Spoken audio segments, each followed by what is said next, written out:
مومن امت کے اندر تمام انسانوں جناتوں کا تمام بزرگوں کا اعوذ باللہ من الشیطان الرجیم بسم اللہ الرحمن الرحیم شروع کرتا ہوں اس خدا بندے قدوس کا نام لے کر جو مالک ہے زندہ اور مردوں کا زمین اور آسمان کا الحمدللہ رب العالمین الرحمن الرحیم مالک یوم الدین ایاک نعبد و ایاک نستعین اہدنا الصراط المستقیم صراط الذین انعمت علیہم غیر المغضوب علیہم ولا الضالین آمین قل یتوفاکم ملکوت الموت الذی وکل بکم ثم الی ربکم ترجعون۔ جیسا کہ آپ جانتے ہیں گزشتہ 10-11 دن سے ہم یہاں پر مدرسے میں ایک ہی موضوع پر بات کر رہے ہیں اور اس موضوع کا نام ہے زندگی اور موت، اے دنیا اور آخرت۔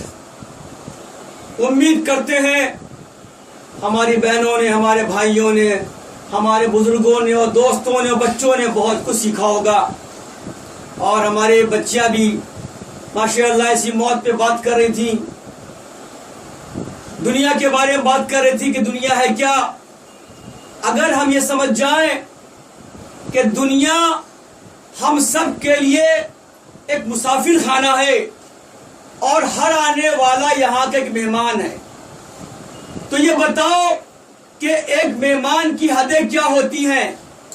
ایک مہمان اپنے میزبان کے لیے ایسا ہوتا ہے کہ مہمان کے ذریعے، مہمان کی وجہ سے میزبان کو تکلیف نہ پہنچے، یعنی جو مہمان آیا ہے وہ پرسکون طریقے سے، اچھے طریقے سے، اچھے کردار سے، اچھی باتوں سے اپنی زندگی کے طریقوں کو دنیا میں دکھا کر کے اور دنیا سے مسافر بن کر نکل جائے، چونکہ اس موت کا آخری مقام قبر کی ایک منزل ہے، وہاں ہم سب کو جانا ہے۔ کوئی پہلے ہے، کوئی بعد میں ہے، کوئی اول ہے اور کوئی آخر ہے۔ دنیا کے بارے میں نے آپ کو گزشتہ 10 دن کے اندر تمام طرح کی مثال دی ہے کہ یہ مسافر خانہ ہے، یہ ہم سب کے لیے ایک امتحان کی جگہ ہے۔ یہ دنیا یوں سمجھو کسی کوڑی کے ہاتھ میں ہے اور اس کے ہاتھ میں اجڑی ہے۔ یہ دنیا کیا ہے؟ یہ دنیا سانپ کی مانند ہے کہ اگر اس کو چھو تو اوپر سے چکنی اور ریشمی معلوم پڑتی ہے، لیکن اس سانپ کو دیکھو، دنیا سانپ کے مانند ہے، اوپر سے نرم ہے اور چکنی ہے جیسے ریشم ہے، لیکن اس سانپ کے اندر زہر حلال بھرا ہوا ہے۔ یعنی دنیا کے بارے میں نبی کریم نے ایسا فرمایا ہے۔ علی فرماتے ہیں کہ دنیا کو جس شخص نے طلاق دے دی ہو 1 بار 2 بار 3 بار، وہی کمال ہے اور وہی کامیاب ہے، کیونکہ دنیا جو ہے ہم سب کے سامنے سج کے دھج کے آتی ہے، جیسے کوئی چڑیل اور بھتنی جس نے اپنے کو میک اپ کر لیا ہے اور اپنی عشق کا اظہار کر رہی ہے۔ جو اس کے مطلب پھنس گیا وہ اس پر سوار ہو گئی ہے، جو اس پر سوار ہو گیا اس نے اپنے ہوش و آواز گوا دی ہے۔ یہ دنیا اس لائق ہے۔ دنیا کے بارے میں حسین نے فرمایا کہ چند روزہ زندگی جو عزت کی ہو وہ 1000 سال ذلت کی زندگی سے بہتر ہے۔ تو اتنا ہم سب بات کر رہے ہیں اپنے نعتوں کے ذریعے، اپنے جو ہمارے جو اخلاق ہیں ان کے ذریعے، کہ دنیا کے بارے میں ہوشیار ہو جاؤ، غفلت میں مت رہو۔ جو اس دنیا میں غفلت میں رہا، یقین جانا وہ جو ہے رسوا ہوا ہے، وہ ذلیل و خوار ہوا ہے گا۔ دنیا سے محبت کرنے کا مطلب ہے ہم نے اپنے خدا کو ناراض کر دیا ہے، ہم نے اپنے رسول کو ناراض کر دیا ہے۔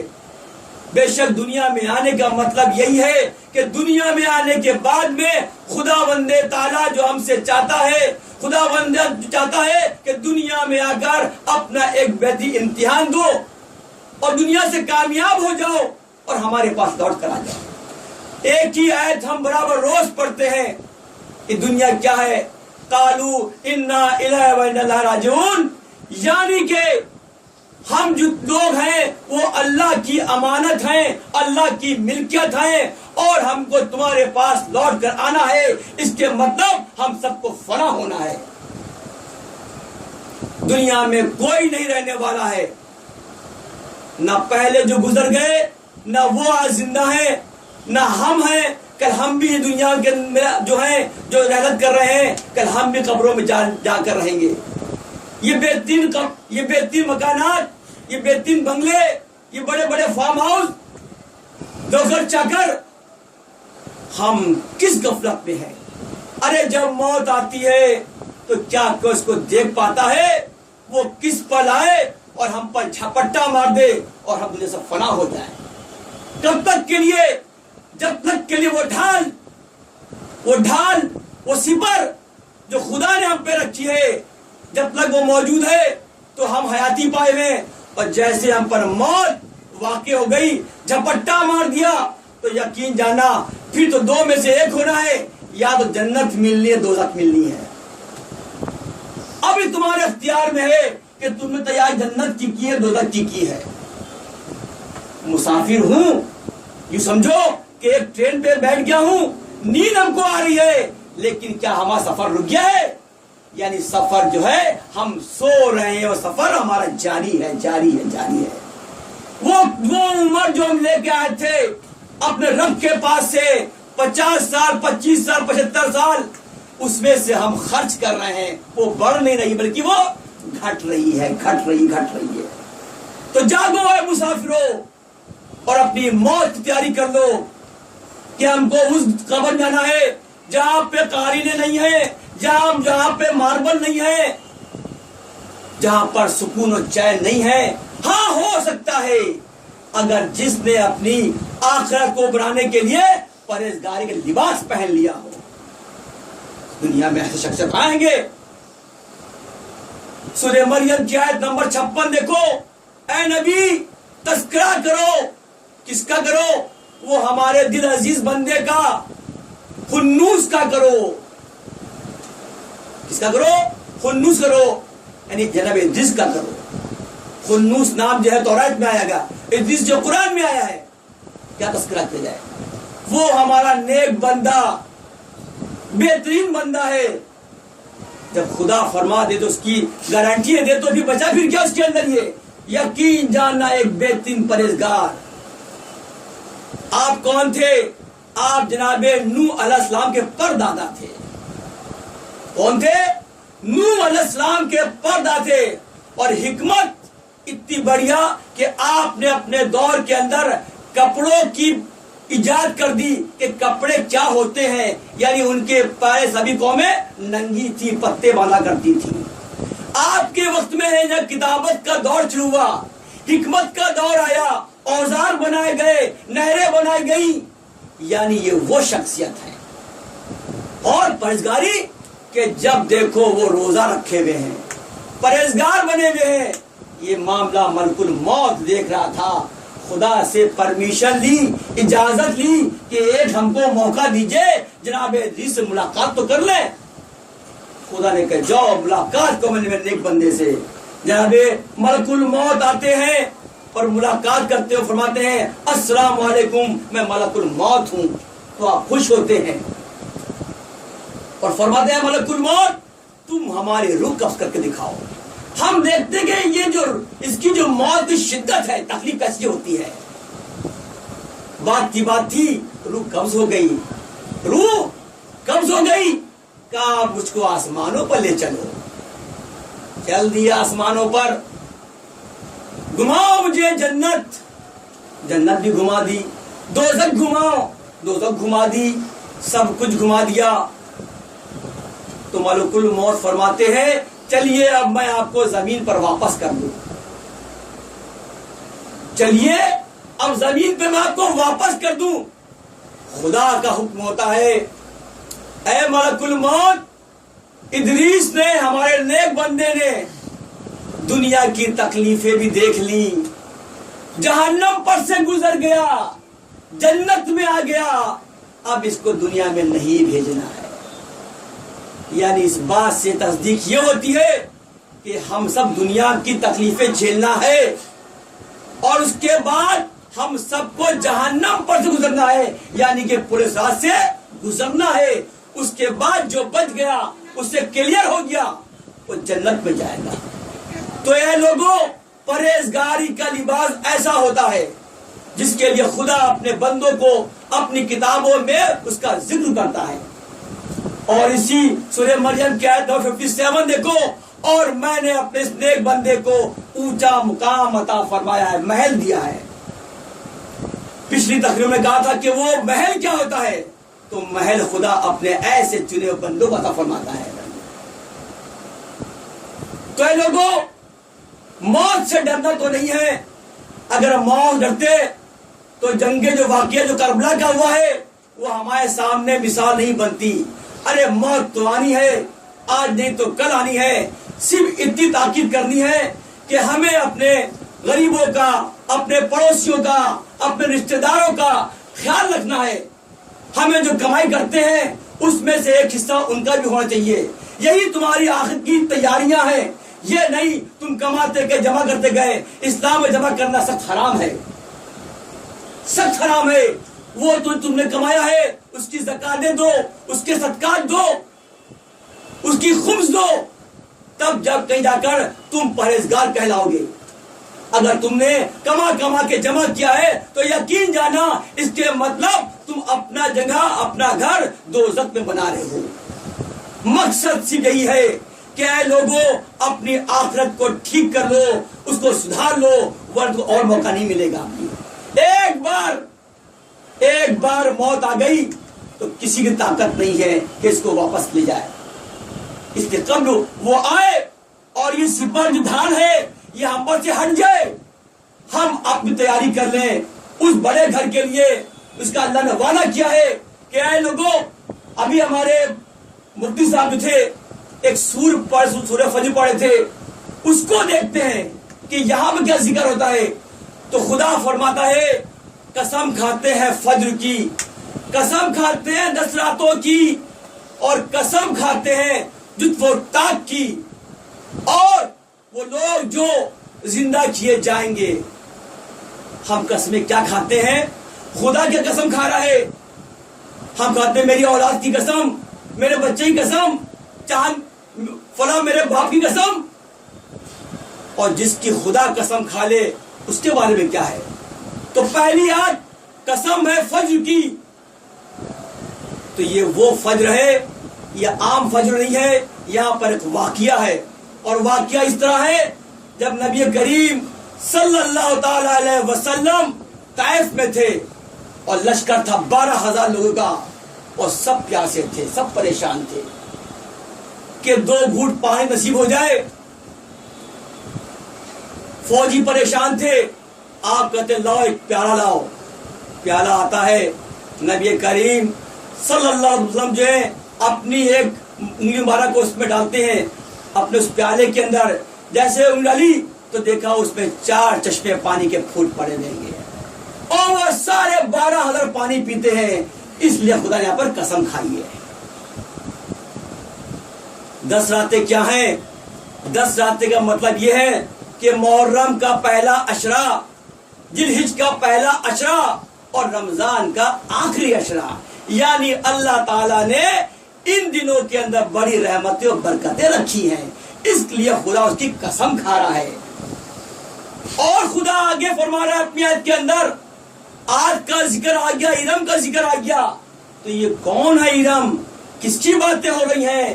یہ وہی لمبے لمبے ارم ہے۔ تو معلوم پڑا کہ ارم کون ہے؟ تو معلوم پڑا کہ نوح علیہ السلام کی ایک اولاد ہوئی، سام ہوئی ہے، اور سام کی اولاد ارم ہوئی، اور ارم سے آج پیدا ہوئے، اور آج جو ہوئی ایک کا نام تھا شدید اور ایک کا نام شداد۔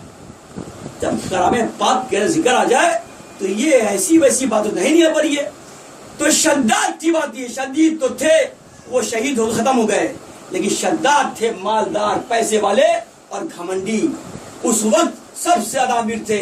تو لوگوں نے کہا تمہارے پاس اتنی مال و متاع ہے، تم اس کو خدا کی راہ میں کیوں نہیں خرچ کرتے ہو؟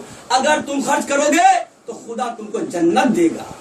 جنت وہ مقام ہے کہ تم اس کے تصور بھی نہیں کر سکو گے، سارے عیش و آرام موجود ہے. اچھا، شداد نے کیا کیا؟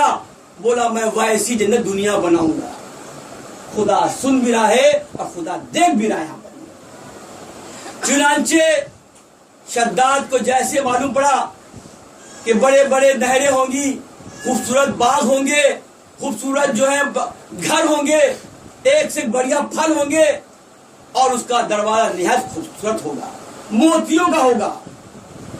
لگا دیا اپنے کاریگروں کو، اور یقین جاننا شداد کی جنت بہت خوبصورت تھی، اس میں کوئی شک نہیں ہے. صرف باقی تھا تو دروازہ باقی تھا، دروازہ باقی تھا. تو موتی اتنا بڑا کہاں سے لاؤں؟ پریشان تھا. خدا بھی دیکھ رہا تھا. 2 فرشتے بھیج دیے انسانی شکلوں کے اندر، بڑے بڑے موتی لے کر کے آیا. میں موتی والا ہوں، موتی بیچتا ہوں. بڑا خوش ہو گیا، لاؤ موتی. اس موتی کو تراشا گیا اور 2 دروازے بنا دیے گئے. اس دروازے کا نام تھا ارم. کیا نام تھا؟ ارم نام تھا. کہا لوگوں نے، وزیر نے کہا اے شداد، جنت آپ کی تیار ہو گئی ہے، اب آپ تشریف لے جائیں. اور جیسے ہی اس نے اپنا سیدھا پیر جنت میں رکھا، خدا نے کہا اس کی روح قبض کر لو، اس کی روح قبض کر لو. اور یقین جانا خدا نے شخصیت سے اپنی پوری جنت بنوانے کے بعد میں اس جنت کو بالکل ویسے آسمانوں میں اٹھا لیا. فرشتہ ملکوت موت سے پوچھا یہ بتاؤ کہ تمہیں جب میں تم کو اتنے حکم دیے روح قبض کرنے کے لیے تو تمہیں تکلیف کس میں ہوئی تھی؟ تو ملک الموت فرماتے ہیں اللہ پاک ہم نے تیرا حکم آج تک جیسا تم نے فرمایا میں نے ویسے ہی کیا گا، لیکن ہاں ایک شکایت ہے میرے مولا. شکایت بھی نہیں ہے، آپ کا سوال ہے تو جواب دے رہا ہوں. کہ اس کو تکلیف ہوئی تھی جب شداد اپنی بھلائی جنت پر اندر تشریف لے گیا تھا. تو دیکھو دنیا کے اندر بڑے بڑے مال و متاع لے کر آئے، بڑی بڑی باتیں کرتے رہے، لیکن ان کا انجام حشر کیا ہوا؟ خدا نے ان سب کو ان کو سزا دکھا دی کہ اگر مومن کی اور پرہیزگار کی اگر جنت ہے تو اس کے پاس ہے، وہ زمین پر نہیں ہو سکتی ہے. ہاں زمین پر جنتیں ہیں، وہ کافروں کے لیے ہیں، مسلمانوں کے لیے، مومنوں کے لیے نہیں ہے. اس لیے خدا نے دنیا کو سجا دیا ہے. جو اس کے فریب میں آ گیا، جو اس کی مکاری میں آ گیا، وہ یقین جانا اس نے اپنا گھر جہنم کے لیے چن لیا ہے. اور جو اس کی مکاری میں نہیں آیا وہی آخرت کا اصلی مالک ہے، وہی پرہیزگار ہے، وہی مومن ہے. تو مومن کیا ہے؟ خدا فرماتا ہے اگر کسی نے مومن کا قتل کر دیا ہے، اب موضوع پر آتے اپنے یہ، اگر کسی نے مومن کا قتل کر دیا ہے، کیونکہ مومن قتل کرنا جائز نہیں ہے. سورہ قصاص کے اندر یہ ہے کہ اگر تم سے کوئی قتل ہو گیا ہے تو اس کا کفارہ بھر دو، اس کا قصاص دے دو، یعنی اتنا مال و متاع اس کو دے دو تو برابر ہو جائے گا. لیکن اگر تم سے کسی مومن کا قتل ہو گیا ہے تو اس کے صرف جہنم ہے. یہ سورہ نساء کی آیت نمبر 93. اب یہاں کیا ہوا؟ کربلا میں کیا ہوا؟ کس کو قتل کیا گیا؟ کس کو شہید کیا گیا؟ وہ کون تھے؟ تو کیا یہ کفارہ دے کر بچ سکتے ہیں؟ جب خدا نے فرما دیا ہے کہ مومن قتل کرنا جائز نہیں ہے، سورہ نساء کی آیت نمبر 93، تو یزید اور اس کے قوم کے لوگ اگر اپنی پوری دنیا اپنے دے دے تو بھی خدا کہتا ہے تم سے تو ہم بدلہ لے کے رہیں گے. جب حسین علیہ السلام شہید ہو گئے اور وقت عصر آ گیا، آپ نے اللہ سے باتیں کر لی اور اللہ فرماتا ہے اسی سور کے اندر اے میرے محسن تم میرے پاس لوٹ کر آ جاؤ. یہ باتیں حسین سے ہو رہی ہیں، اب تمہیں دنیا کی تکلیف اٹھانی نہیں پڑے گی. آؤ ہم تم کو اپنی بہشتوں میں رکھتے ہیں. جس سے خدا بات کر رہا ہو اس کا رتبہ کیا ہوگا. ظالموں کو دیکھو، جب سب کچھ ختم ہو گیا اور تمام جسموں کے سر الگ کر دیے گئے، یقین جاننا کوئی ایسی لاش نہیں تھی جس کا دھڑ سر سے جدا نہ ہو. جانتے تھے یہ سر سب پامال کے جائیں گے، کیونکہ یہی حکم تھا. رات کا وقت ہو رہا تھا اور حسین کہہ گئے تھے، حسین جانتے تھے کہ جیسے میں دنیا سے الوداع کہوں گا یہ اور کیا کیا کرنے والے ہیں. تو آپ کو یہ معلوم تھا جیسے ہی میں دنیا سے پرواز کروں گا تو سب سے بڑا حملہ تو شہر بانوں پر ہوگا. آپ نے اپنے گھوڑے ذوالجناح کو بلایا اور کان میں کچھ کہا، واللہ علم کیا کہا ہم نہیں جانتے بارے میں. اور جیسے ذوالجناح نے دیکھا کہ ہمارا آقا دنیا سے تشریف لے گیا ہے، وہ بھاگتا ہوا خیموں میں آتا ہے. اور خیموں میں آنے کے بعد میں آپ کی جوزہ جناب شہر بانوں کے پیروں کھینچتا ہے دانتوں سے اپنے. یہ پریشان کہ یہ میرے کپڑے کیوں کھینچ رہا ہے، جانتی ہے میرے آقا میرے شوہر کا گھوڑا ہے اور وفادار گھوڑا ہے، کچھ تو معاملہ ہوگا. چنانچہ کچھ دیر دیکھے کہ گھوڑا ذوالجناح بیٹھ جاتا ہے. تو جیسے بیٹھ گیا اشارہ کرتا ہے کہ مجھ پر بیٹھ جاؤ، مجھ پر بیٹھ جاؤ، مجھ پر بیٹھ جاؤ. یہ ہے جانور. یہاں جانور سیکھو یزیدیوں کہ کتنا وفادار ہے اپنے مالک حکم کے لیے. حسین جانتے تھے کہ اگر کچھ حملہ ہوگا پہلا تو شہر بانوں پر ہوگا، کیونکہ یزید شہر بانوں کا عاشق تھا. ایک جلن تھی کہ شہر بانوں کا نکاح ان سے کیسے ہو گیا. اور شہر بانو کہاں کی تھی؟ شہر بانو اسی ہندوستان کے وکرمادتیہ کی بیٹی تھی وہ، اور ان کی دو بہنیں تھیں، ایک تھی چندر مکھی اور دوسری آپ خود تھی. اس لیے کہتے ہیں کہ حسین کو ہندوستان سے محبت کیوں تھی؟ اس لیے محبت تھی. جب وکرمادتیہ کو معلوم پڑا کہ حسین جو پھنس چکے ہیں تو انہوں نے خطوطات بھیجے کہ حسین حکم کیجئے ہم ہندوستان سے اپنی فوج لے کے آئیں گے. آپ نے منع فرما دیا. پھر کہا کہ اگر آپ پہ جان کا خطرہ ہے تو آپ خدا کے واسطے، ایشور کے واسطے آپ ہندوستان آ جاؤ. اس لیے ہندوستان کے اندر حسین کے چاہنے والوں کی ایک بھرمار ہے. ایسے ویسے نہیں ہے، یہ وہی بادشاہ ہے جس کو ہم کافر کہتے ہیں لیکن اس کا ایمان آ گیا. یہ محبت ہے ہندوستانی سے حسین کو.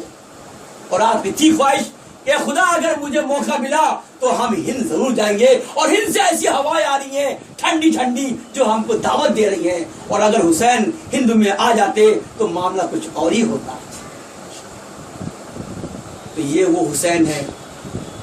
تو لیکن یہ ممکن تو نہیں ہوا، وہ ممکن تھا بھی نہیں، کیونکہ حسین کوئی جنگ لڑنے والے نہیں تھے کہ جنگ کریں گے فتح حاصل کر لیں گے. مقصد تھا اسلام کو بچانا، دین کو بچانا، باطل کو مارنا، حق کو جلانا. یہ مقاصد تھا یہاں پر. یہ چنانچہ جب یہ ممکن نہیں ہوا تو گھوڑے نے شہر بانوں کو بٹھایا اور چلا تیزی سے. واللہ علم کہاں جا رہا ہے، یہ آنکھیں دیکھ رہی ہے کہ چلا گیا وہ پہاڑیوں کے بیچ میں جا ایک میدان تھا. جیسے معلوم پڑا کہ شہر بانو نکل گئی ہے تو یزید اپنے سپاہی بھیجے گھوڑے لے کر. یہ پیچھے پیچھے، یہ آگے آگے، پیچھے پیچھے، آگے آگے. گھبرا گئی کہ یہ ماجرا کیا ہے، یہ بے جان جانور جو منہ سے بات نہیں کر پا رہی، کیا چاہتا ہے مجھ سے یہ. چنانچہ جب وہ بیچ میدان میں پہنچ گئی تو گھوڑا بیٹھ گیا اور شہر بانو اتر گئی اس پر سے اور زمین پر بیٹھ گئی. گھبرا کے معاملہ کیا ہے، ذوالجناح کھڑا ہو گیا. اتنے میں دیکھا کہ لشکر یزید کے 5-6 سپاہی جو ہیں گے گھوڑے پر آ چکے ہیں. تو یہ گھبرائی. اللہ کو یاد، اللہ پاک کیا ہے، ہماری عزت و آبرو کا خطرہ یہاں پر. یہ گھوڑا ذوالجناح وفادار دیکھو وہ بالکل حائل ہو گیا، جیسے کوئی موت کی اور زندگی کا آدمی کھڑا ہوا ہے. یہ ہٹا وہاں سے کہ لاؤ میں وار کروں. اتنے میں جیسے یزید کی فوج آگے بڑھتی ہیں تو دیکھا وہ زمین وہاں پر پھٹ جاتی ہے اور شہر بانو اس میں سما جاتی ہیں، سما گئے اس کے اندر، اور پھر وہ زمین پوری برابر ہو گئی۔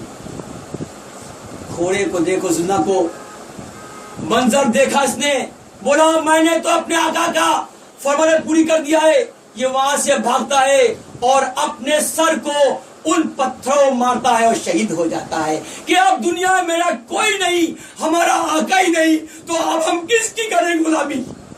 اس جانور سے سیکھو، بہت بڑے میسجز ہیں، پیغام ہیں انسانوں کے لیے، ان یزیدیوں کے لیے کہ وفاداری ہو تو زلزلہ جیسی ہونا چاہیے۔ اے میرے بھائیوں، میری بہنوں، حسین جانتے تھے کہ ضرور پامال کیے جائیں گے، تو فضا قریض کو یاد تھا کہ علی نے ایک بار کہا تھا اے فضا جب کربلا میں یہ واقعہ ہو جائے تو وہ جو شیر کا بچہ میں نے پالا ہے ابو حارث، تم اس سے مانگنا۔ ابو الحارث کون؟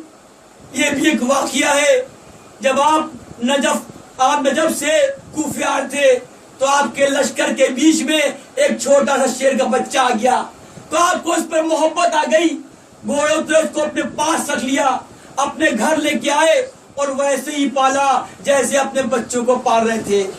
جب وہ شیر جوان ہو گیا تو آپ اس کو لے جاتے ہیں اور نام رکھا ابو الحارث، اور کہا اے ابو الحارث اب تم جنگل میں رہو، لیکن میری ایک بات ہے، میری ایک فریاد ہے کہ ایک وقت یہ آئے گا اسی کربلا کے اندر ہمارے آل پہ تکلیف ہوگی، تب تم ان کے کام آ جانا۔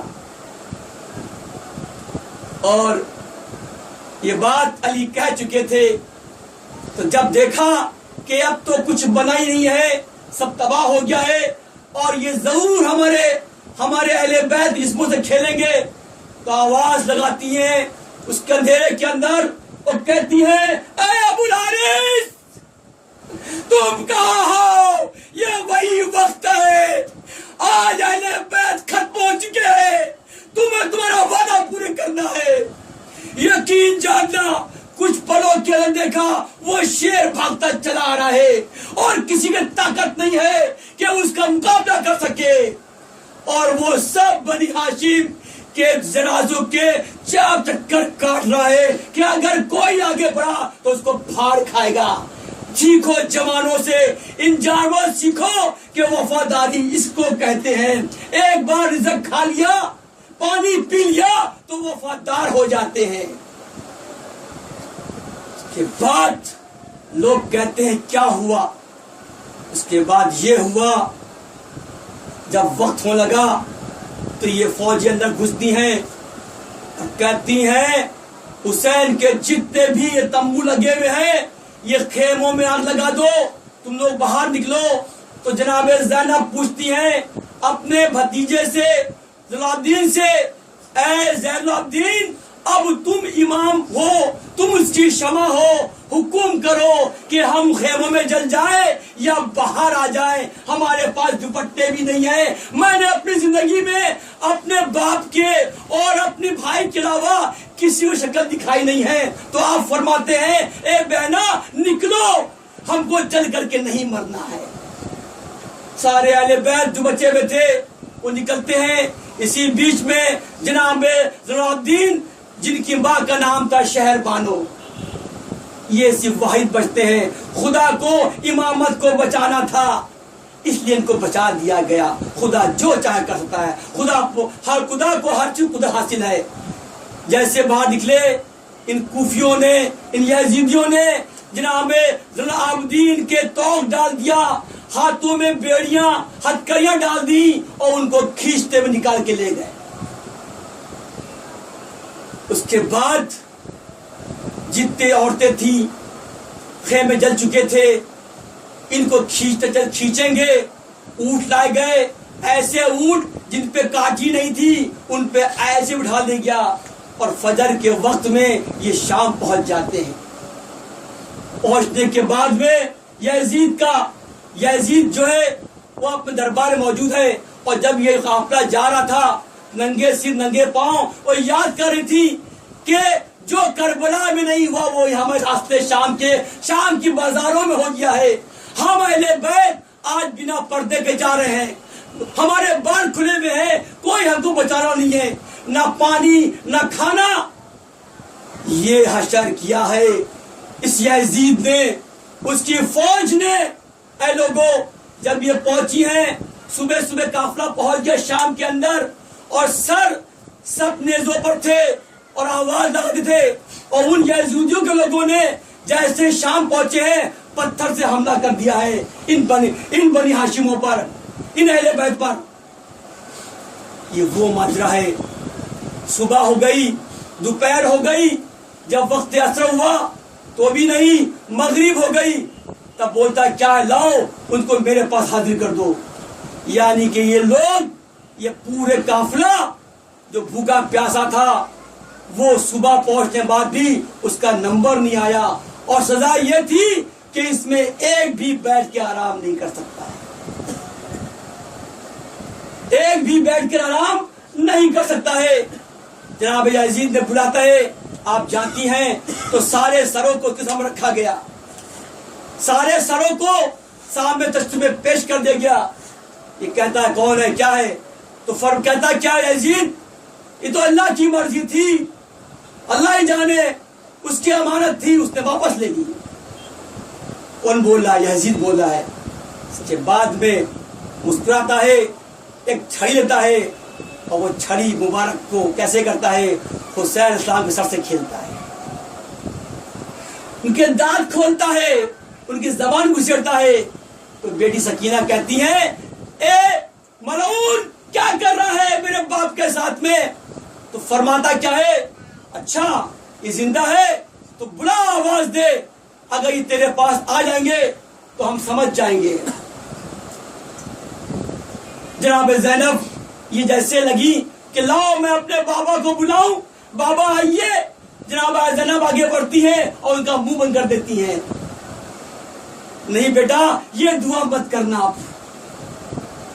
لیکن اس میں سے آواز آتی ہے, آواز یہ آتی ہے کہ اے یزید, ہم حق پر ہیں, ہم بیعت نہیں کریں گے. جب یہ آواز آتی ہے تو یزید کے ہوش فاختہ ہو جاتے ہیں.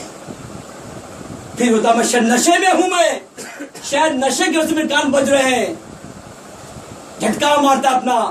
جناب زینب روک کہتی ہیں کہ میرے بھیا نے تمہارا کیا کیا تھا, نہ تمہارا بغاوت کی, نہ تم کو نقصان پہنچایا.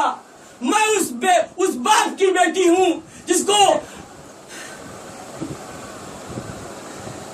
میں اس باپ کی بیٹی ہوں جس کے سامنے کبھی سر جھکے نہیں ہے, کبھی بے پردگی نہیں ہوئی ہے. تو اچانک دیکھتا کیا یزید کہ ان کی آواز میں مردوں کی آواز آ رہی ہے. ایک نبینا شخصیت تھے, ان کو یاد تھا کہ ایک پیشین گوئی ہوئی ہے کہ اگر واپس کہیں علی کی آواز میں بددعا نکل گئی تو قیامت آ جائے گی. یہ نابینا شخص تھا, یہ آگے بڑھا اور دعا کرتا ہے کہ اہل بیت بددعا نہیں کیا کرتے ہیں. تقریباً 1 سال تک کے اہل بیت کو قید خانے میں رکھا گیا, 1 سال تک کے لیے یزید کی, اور 1 وقت کا کھانا اور 1 وقت کا پانی. اور جناب کیا بتاؤں آپ سے, میں یہ دل جو ہے وہ چیختا ہے, پھٹ جاتا ہے. لیکن جو منظر ہوا, لوگ جاننا چاہتے کہ ایسا کیا ہوا. 1 سال کے بعد میں اس نے دیکھا کہ کہیں ایسا نہ ہو حکومت میں بغاوت ہو جائے. بغاوت کے ڈر کی وجہ سے اس نے اہل بیت کو چھوڑ دیا. لیکن اسی درمیان میں آپ کی چھوٹی بیٹی جو موجود تھی جناب سکینہ کا, اس میں انتقال ہو گیا. 1 سال کے بعد میں جو ہمارے آخری امام تھے اس وقت میں جناب زین العابدین, وہ وہاں سے نکلتے ہیں اور آنے کے بعد مدینہ آتے ہیں. اور کئی جب تک کہ وہ مسکرائے نہیں, جب تک کہ ان کو یہ خبر نہیں مل گئی کہ آج یزید مارا گیا ہے. یقین جانا یہ وہی دن تھا خوشی کا کہ اتنے سالوں کے بعد میں آپ پہلی بار مسکرائے تھے, اور آپ یہ کہتے تھے ہمیں اس امامت کو آگے بڑھانا ہے, اہل بیت کے جو چھوٹے ہوئے کا پورا کرنا ہے، یعنی کہ اب جو باغ ڈور تھی وہ جناب آپ کے ہاتھ میں آ چکی تھی.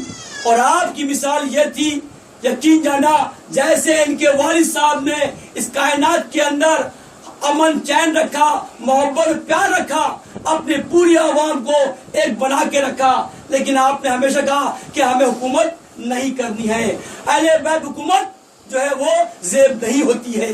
تو اے لوگوں دیکھو، آخرت کے چاہنے والوں نے اپنے سارے مال و متاع، اپنے سارے اسباب قربان کر دیے.